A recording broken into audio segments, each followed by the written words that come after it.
Welcome back, guys. It's me, Jax. Jake, of course, is on the floor behind me. I think I want to do things a little bit different. Going forward, I might not even do this particular part to start the video off. I might just jump right into reading so that you guys don't have to worry about all this introduction and, you know, all this silly fluff. I'm still new to this whole YouTube thing, so and as always, any kind of suggestions or criticism is okay too. Um, Anything constructive, anything to help, it is all welcome, always. I hope you guys are having an absolutely great day. Um, I really need to work on not saying as much as I do. It's true. Anyways, if I remember, I'm going to add chapter points in these videos from here on out as well, so that you can skip through this if it's here or, you know, get on with the show, right? So, today we are going back into Bram Stoker's Dracula, chapter 9. Let's do it. Chapter 9. Letter. Mina Harker to Lucy Westenra. Budapest, 24th of August. My dearest Lucy, I know you will be anxious to hear all that has happened since we parted at the railway station at Whitby. Well, my dear, I got to Hull all right and caught the boat to Hamburg and then the train on here. I feel that I can hardly recall anything of the journey except that I knew I was coming to Jonathan and that, as I should have to do some nursing, I had better get all the sleep I could. I found my dear one, oh, so thin and pale and weak-looking. All the resolution had gone out of his dear eyes, and that quiet dignity which I told you was in his face has vanished. He is only a wreck of himself, and he does not remember anything that has happened to him for a long time past. At least he wants me to believe so, and I shall never ask. He has had some terrible shock, and I fear it might tax his poor brain if he were to try to recall it. Sister Agatha, who is a good creature and a born nurse, tells me that he raved of dreadful things whilst he was off his head. I wanted her to tell me what they were, but she would only cross herself and say she would never tell. That the ravings of the sick were the secrets of God, and that if a nurse through her vocation should hear them, she should respect her trust. She is a sweet, good soul, and the next day, when she saw I was troubled, she opened up the subject again, and after saying that she could never mention what my poor dear raved about, added, I can tell you this much, my dear, that it was not about anything which he has done wrong himself, and you, as his wife-to-be, have no cause to be concerned. He has not forgotten you or what he owes to you. His fear was of great and terrible things which no mortal can treat of. I do believe the dear soul thought I might be jealous lest my poor dear should have fallen in love with any other girl. The idea of my being jealous about Jonathan. And yet, my dear, let me whisper, I felt a thrill of joy through me when I knew that no other woman was the cause of trouble.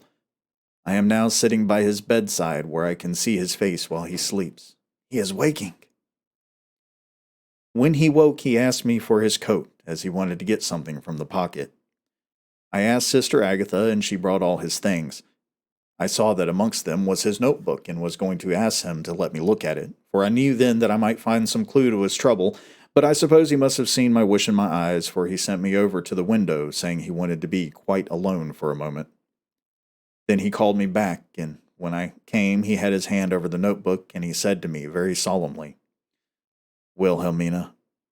I knew then that he was in deadly earnest, for he has never called me by that name since he asked me to marry him. You know, dear, my ideas of the trust between husband and wife. There should be no secret, no concealment. I have had a great shock, and when I try to think of what it is, I feel my head spin round, and I do not know if it was all real or the dreaming of a madman. You know I have had a brain fever, and that is to be mad. The secret is here, and I do not want to know it. I want to take up my life here with our marriage. For, my dear, we had decided to be married as soon as the formalities are complete. Are you willing, Wilhelmina, to share my ignorance? Here is the book. Take it and keep it. Read it if you will, but never let me know. unless indeed some solemn duty should come upon me to go back to the bitter hours, asleep or awake, sane or mad, recorded here. He fell back, exhausted, and I put the book under his pillow and kissed him. I have asked Sister Agatha to beg the Superior to let our wedding be this afternoon, and I am waiting her reply. She has come and told me that the chaplain of the English Mission Church has been sent for. We are to be married in an hour or as soon after as Jonathan wakes. Lucy, the time has come and gone. I feel very solemn, but very, very happy. Jonathan woke a little after the hour, and all was ready, and he sat up in bed, propped up with pillows. He answered his "I will" firmly and strongly. I could hardly speak. My heart was so full that even those words seemed to choke me. The dear sisters were so kind. Please, God, I shall never, never forget them, nor the grave and sweet responsibilities I have taken upon me. I must tell you of my wedding present. When the chaplain and the sisters had left me alone with my husband, oh, Lucy, it is the first time I have written the words "my husband," left me alone with my husband, I took the book from under his pillow and wrapped it up in white paper and tied it with a little bit of pale blue ribbon which was around my neck, and sealed it over the knot with sealing wax, and for my seal I used my wedding ring. Then I kissed it and showed it to my husband and told him that I would keep it so, and then it would be an outward and visible sign for us all our lives that we trusted each other, that I would never open it unless it were for his own dear sake or for the sake of some stern duty. Then he took my hand in his, and, oh, Lucy, it was the first time he took his wife's hand, and said that it was the dearest thing in all the wide world, and that he would go through all the past again to win it, if need be. The poor dear meant to have said a part of the past, but he cannot think of time yet, and I shall not wonder if at first he mixes up not only the month, but the year. Well, my dear, what could I say? I could only tell him that I was the happiest woman in all the wide world, and that I had nothing to give him except myself, my life, and my trust, and that with these went my love and duty for all the days of my life. And, my dear, when he kissed me and drew me to him with his poor weak hands, it was like a very solemn pledge between us. Lucy, dear, do you know why I tell you all this? It is not only because it is all sweet to me, but because you have been and are very dear to me. It was my privilege to be your friend and guide when you came from the schoolroom to prepare for the world of life. I want you to see now, and with the eyes of a very happy wife, whither duty has led me, so that in your own married life you too may be all happy as I am. My dear, please Almighty God, your life may be all it promises, a long day of sunshine with no harsh wind, no forgetting duty, no distrust. I must not wish you no pain, for that can never be, but I do hope you will always be as happy as I am now. Goodbye, my dear. I shall post this at once and perhaps write you again very soon. I must stop, for Jonathan is waking. I must attend my husband. Your ever-loving Mina Harker. Letter. Lucy Westenra to Mina Harker. Whitby, 30th of August. My dearest Mina, oceans of love and millions of kisses, and may you soon be in your own home with your husband. I wish you could be coming home soon enough to stay with us here. The strong air would soon restore Jonathan. It has quite restored me. I have an appetite like a cormorant, am full of life, and sleep well. You will be glad to know that I have quite given up walking in my sleep. I think I have not stirred out of my bed for a week. That is when I once got into it at night. Arthur says I am getting fat. By the way, I forgot to tell you that Arthur is here. We have such walks and drives and rides and rowing and tennis and fishing together, and I love him more than ever. He tells me that he loves me more, but I doubt that, for at first he told me that he couldn't love me more than he did then. But this is nonsense. There he is, calling to me. So no more just at present. From your loving, Lucy. P.S. Mother sends her love. She seems better, the poor dear. P.P.S. We're to be married on 28th of September. Dr. Seward's Diary. 20th of August. The case of Renfield grows even more interesting. He is now so far quieted that there are spells of cessation from his passion. For the first week after his attack, he was perpetually violent. Then one night, just as the moon rose, he grew quiet and kept murmuring to himself, "Now I can wait. Now I can wait."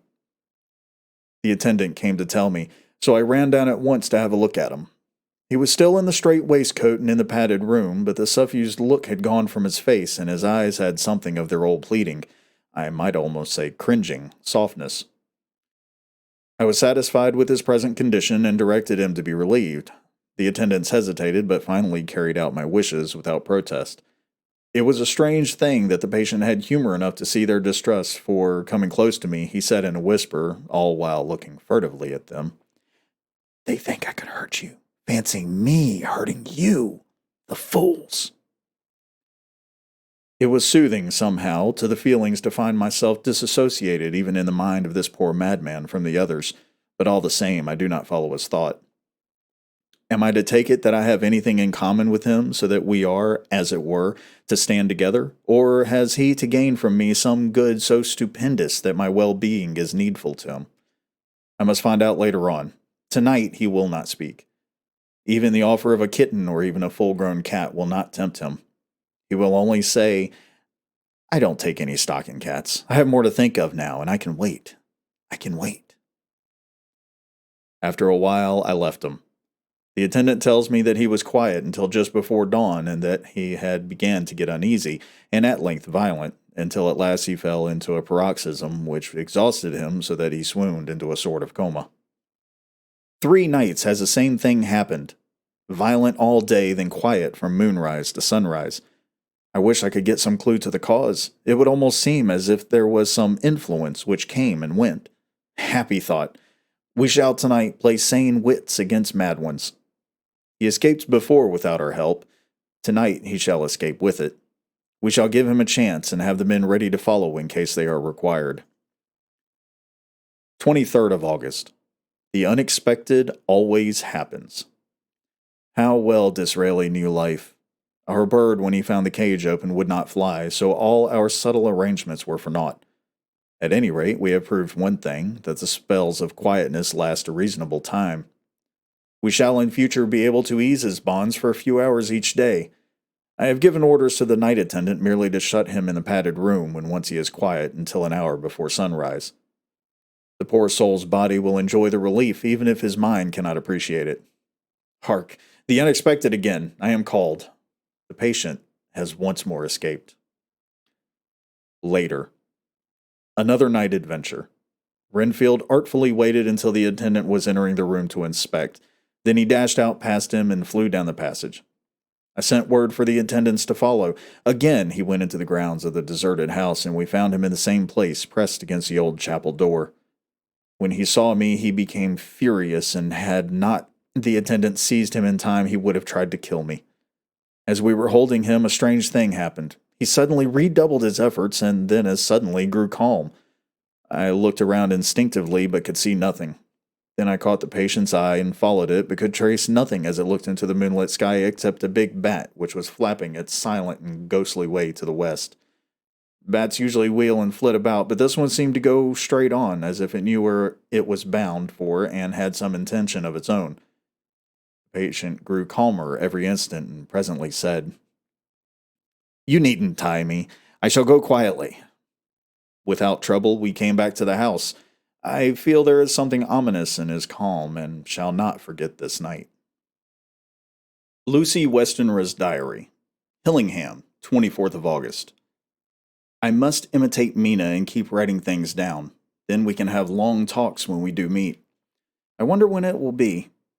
I wish she were here with me again, for I feel so unhappy. Last night I seemed to be dreaming again, just as I was at Whitby. Perhaps it is a change of air or getting home again. It is all dark and horrid to me, for I can remember nothing, but I am full of vague fear, and I feel so weak and worn out.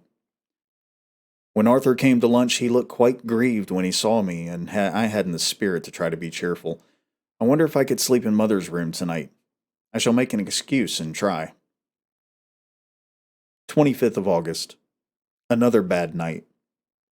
Mother did not seem to take to my proposal. She seems not too well herself, and doubtless she fears to worry me. I tried to keep awake and succeeded for a while, but when the clock struck 12, it waked me from a doze, so I must have been falling asleep. There was a sort of scratching or flapping at the window, but I did not mind it, and as I remember no more, I suppose I must then have fallen asleep. More bad dreams. I wish I could remember them. This morning I am horribly weak. My face is ghastly pale and my throat pains me. It must be something wrong with my lungs, for I don't seem ever to get air enough. I shall try to cheer up when Arthur comes, or else he will be miserable to see me so. Letter. Arthur Holmwood to Dr. Seward. Albemarle Hotel, 31st of August. My dear Jack, I want you to do me a favor. Lucy is ill. That is, she has no special disease, but she looks awful and is getting worse every day. I have asked her if there is any cause. I do not dare to ask her mother, for to disturb the poor lady's mind about her daughter in her present state of health would be fatal. Mrs. Westenra has confided to me that her doom is spoken, disease of the heart, though poor Lucy does not know it yet. I am sure that there is something preying on my dear girl's mind. I am almost distracted when I think of her. To look at her gives me a pang. I told her I should ask you to see her, and though she demurred at first, I know why, old fellow, she finally consented. It will be a painful task for you, I know, old friend, but it is for her sake, and I must not hesitate to ask or you to act. You are to come to lunch at Hillingham tomorrow, 2 o'clock, so as to not arouse any suspicion in Mrs. Westenra, and after lunch Lucy will take an opportunity of being alone with you. I shall come in for tea, and we can go away together. I am filled with anxiety, and want to consult with you alone as soon as I can after you have seen her. Do not fail. Arthur. Telegram. Arthur Holmwood to Seward. 1st of September. Am summoned to see my father, who is worse. Am writing. Write me fully by tonight's post to ring. Wire me if necessary. Letter from Dr. Seward to Arthur Holmwood. 2nd of September. My dear old fellow, with regard to Miss Westenra's health, I hasten to let you know at once that in my opinion there is not any functional disturbance or any malady that I know of. At the same time, I am not by any means satisfied with her appearance. She is woefully different from what she was when I saw her last. Of course, you must bear in mind that I did not have full opportunity of examination such as I should wish. Our very friendship makes a little difficulty which not even medical science or custom can bridge over. I had better tell you exactly what happened, leaving you to draw, in a measure, your own conclusions. I shall then say what I have done and propose doing. I found Miss Westenra in seemingly gay spirits. Her mother was present, and in a few seconds I made up my mind that she was trying for all she knew to mislead her mother and prevent her from being anxious. I have no doubt she guesses, if she does not know what need of caution there is. We lunched alone, and as we all exerted ourselves to be cheerful, we got, as some kind of reward for our labors, some real cheerfulness amongst us. Then Mrs. Westenra went to lay down, and Lucy was left with me. We went into her boudoir, and till we got there her gaiety remained, for her servants were coming and going. As soon as the door was closed, however, the mask fell from her face, and she sank down into her chair with a great sigh, and hid her eyes with her hand. When I saw that her high spirits had failed, I at once took advantage of her reaction to make a diagnosis. She said to me very sweetly, I cannot tell you how I loathe talking about myself. I reminded her that a doctor's confidence was sacred, but that you were grievously anxious about her. She caught on to my meaning at once and settled that matter in a word. Tell Arthur everything you choose. I do not care for myself, but all for him. So I am quite free. I could easily see that she is somewhat bloodless, but I could not see the usual anemic signs, and by a chance I was actually able to test the quality of her blood, for in opening a window, which was stiff, a cord gave way, and she cut her hand slightly with broken glass. It was a slight matter in itself, but it gave me an evident chance, and I secured a few drops of the blood and have analyzed them. The qualitative analysis gives a quite normal condition and shows, I should infer, in itself a vigorous state of health. In other physical matters, I was quite satisfied that there was no need for anxiety, but as there must be a cause somewhere, I have come to the conclusion that it must be something mental. She complains of difficulty in breathing satisfactorily at times, and of heavy, lethargic sleep with dreams that frighten her, but regarding which she can remember nothing. She says that as a child she used to walk in her sleep, and that when in Whitby the habit came back, and that once she walked out in the night and went to East Cliff where Miss Murray found her, but she assures me that of late the habit has not returned. I am in doubt, and so have done the best thing I know of.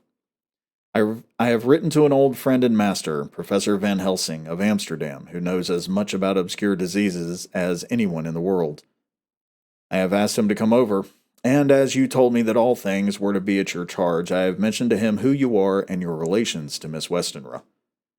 This, my dear fellow, is in obedience to your wishes, for I am only too proud and happy to do anything I can for her. Van Helsing would, I know, do anything for me for a personal reason, so no matter on what ground he comes, we must accept his wishes. He is a seemingly arbitrary man, but this is because he knows what he is talking about better than anyone else. He is a philosopher and a metaphysician and one of the most advanced scientists of his day, and he has, I believe, an absolutely open mind. This with an iron nerve, a temper of the ice brook, an indomitable resolution, self-command, and toleration exalted from virtues to blessings, and the kindliest and truest heart that beats. These form his equipment for the noble work that he is doing for mankind. Work both in theory and practice, for his views are as wide as his all-embracing sympathy. I tell you these facts that you may know why I have such confidence in him. I have asked him to come at once. I shall see Miss Westenra tomorrow again. She is to meet me at the stores so that I may not alarm her mother by too early a repetition of my call. Yours always, John Seward. Letter. Abraham von Helsing, M.D., D, Ph.D., Lit, etc., etc., to Dr. Seward, 2nd of September. My good friend, when I have received your letter, I am already coming to you. By good fortune, I can leave just at once without wrong to any of those who have trusted me. Were fortune other, then it were bad for those who have trusted, for I come to my friend when he called me to aid those he holds dear. Tell your friend that when that time you suck from my wound so swiftly the poison of the gangrene from that knife that our other friends, too nervous, let slip, you did more for him when he wants my aids, and you call for them than all his great fortune could do. But it is pleasure added to do for him, your friend. It is to you that I come. Have then rooms for me at the Great Eastern Hotel so that I may be near to hand, and please it so arrange so that we may see the young lady not too late on tomorrow, for it is likely that I may have to return here that night. But if need be, I shall come again in 3 days and stay longer if it must. Till then, goodbye, my friend John. Van Helsing. Letter. Dr. Seward to the Honorable Arthur Holmwood, 3rd of September. My dear Art, Van Helsing has come and gone. He came on with me to Hillingham and found that, by Lucy's discretion, her mother was lunching out, so that we were alone with her. Van Helsing made a very careful examination of the patient. He is to report to me, and I shall advise you, for of course I was not present all the time. He is, I fear, much concerned, but says he must think. When I told him of our friendship and how you trust me in the matter, he said, "You must tell him all you think. Tell him what I think, if you can guess it, if you will. Nay, I am not jesting. This is no jest, but life and death, perhaps more." I asked what he meant by that, for he was very serious. This was when we had come back to town and he was having a cup of tea before starting on his return to Amsterdam. He would not give me any further clue. You must not be angry with me, Art, because his very reticence means that all his brains are working for his good. He will speak plainly enough when the time comes, to be sure. So I told him I would simply write an account of our visit, just as if I were doing a descriptive special article for the Daily Telegraph. He seemed not to notice, but remarked that the smuts in London were not quite so bad as they used to be when he was a student here. I am to get his report tomorrow if he can possibly make it. In any case, I am to have a letter. Well, as to the visit, Lucy was more cheerful than on the day I first saw her, and certainly looked better. She had lost something of the ghastly look that so upset you, and her breathing was normal. She was very sweet to the professor, as she always is, and tried to make him feel at ease, though I could see that the poor girl was making a hard struggle for it. I believe Van Helsing saw it too, for I saw the quick look under his bushy brows that I knew of old. Then he began to chat of all things except ourselves and diseases, and with such an infinite geniality that I could see poor Lucy's pretense of animation merge into reality. Then, without any seeming change, he brought the conversation gently round to his visit and suavely said, "My dear young miss, I have the so great pleasure because you are so much beloved. That is much, my dear, ever were there that which I do not see. They told me you were down in the spirit, and that you were of a ghastly pale. To them I say, poof!" And he snapped his fingers at me and went on. "But you and I shall show them how wrong they are. How can he," and he pointed at me with the same look and gesture as that which once he pointed me out to his class on, or rather after, a particular occasion which he never fails to remind me of, "know nothing of young ladies. He has his madams to play with and to bring them back to happiness and to those that love them. It is much to do, and but there are rewards in that we can bestow such happiness. But the young ladies, he has no wife or daughter, and the young do not tell themselves to the young, but to the old, like me, who have known so many sorrows and the causes of them. So, my dear, we will send him away to smoke the cigarette in the garden, whiles you and I have a little talk all to ourselves." I took the hint and strolled about, and presently the professor came to the window and called me in. He looked grave, but said, "I have made careful examination, but there is no functional cause. With you I agree that there has been much blood lost. It has been, but is not. But the conditions of her are in no way anemic.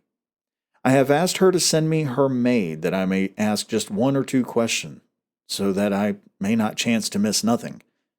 I know well what she will say. And yet there is cause. There is always cause for everything. I must go home and think. You must send to me the telegram every day, and if there be cause I shall come again. The disease, for not to be all well is a disease, interests me, and the sweet young dear, she interests me too. She charmed me, and for her, if not for your disease, I come." As I tell you, he would not say a word more, even when we were alone. And so now, Art, you know all I know. I shall keep stern watch. I trust your poor father is rallying. It must be a terrible thing to you, my dear old fellow, to be placed in such a position between two people who are both so dear to you. I know your idea of duty to your father, and you are right to stick to it. But if need be, I shall send you word to come at once to Lucy. So do not be over anxious unless you hear from me. Dr. Seward's Diary, 4th of September. Zoophagus patient still keeps up our interest in him. He had only one outburst, and that was yesterday at an unusual time. Just before the stroke of noon, he began to grow restless. The attendant knew the symptoms and at once summoned aid. Fortunately, the men came at a run and were just in time, for at the stroke of noon he became so violent that it took all of their strength to hold him. In about 5 minutes, however, he began to get more and more quiet and finally sank into a sort of melancholy, in which state he has remained up to now. The attendant tells me that his screams, whilst in the paroxysm, were really appalling. I found his hands full when I got in, attending to some of the other patients who were frightened by him. Indeed, I can quite understand the effect, for the sounds disturbed even me, though I was some distance away. It is now after the dinner hour of the asylum, and as yet my patient sits in a corner brooding, with a dull, sullen, woebegone look on his face, which seems rather to indicate than to show something directly. I cannot quite understand it. Later. Another change in my patient. At 5 o'clock I looked in on him and found him seemingly as happy and contented as he used to be. He was catching flies and eating them, and was keeping note of his capture by making nail marks on the edge of the door between the ridges of padding. When he saw me, he came over and apologized for his bad conduct, and asked me in a very humble, cringing way to be led back to his own room and to have his notebook again.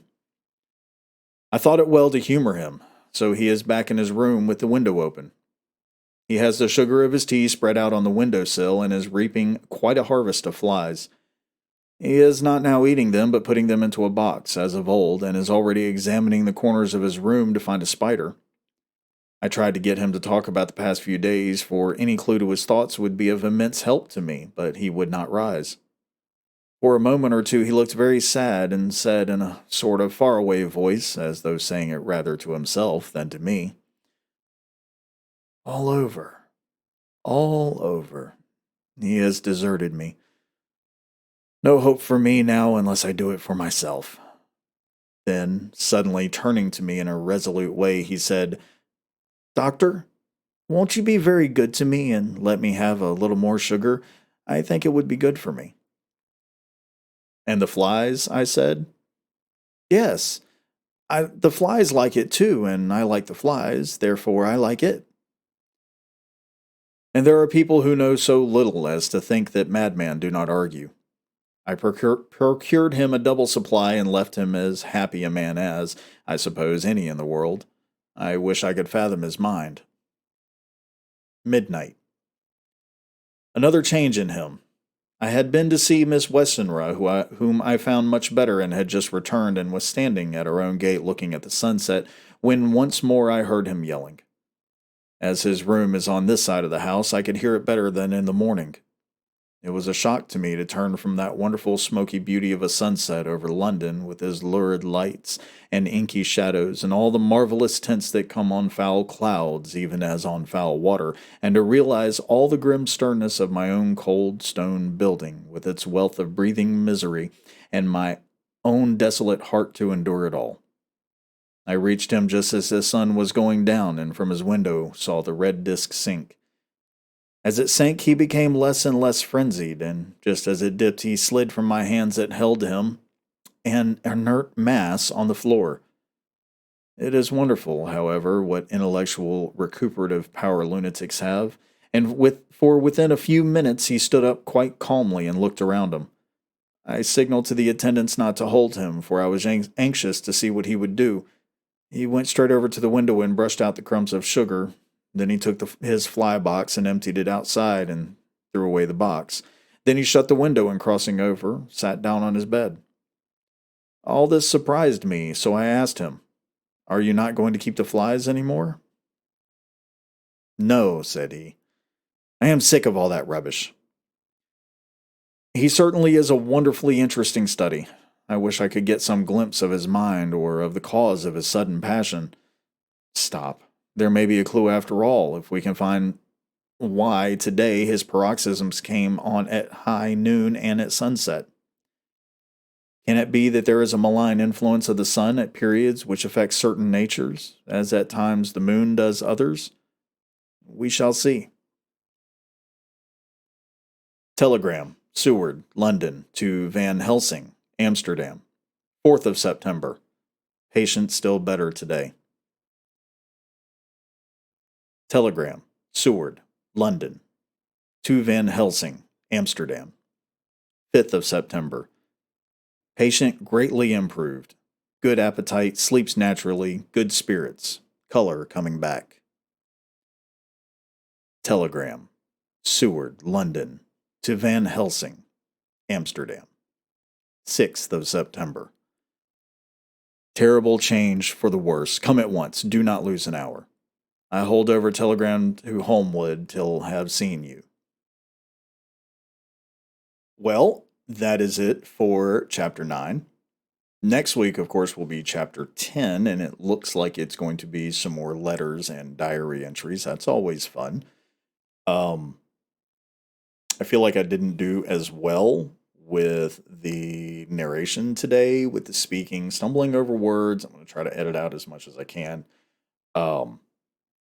If you have enjoyed this, and thank you for listening, by the way, or watching, or doing both, listening and watching. It is a video anyways.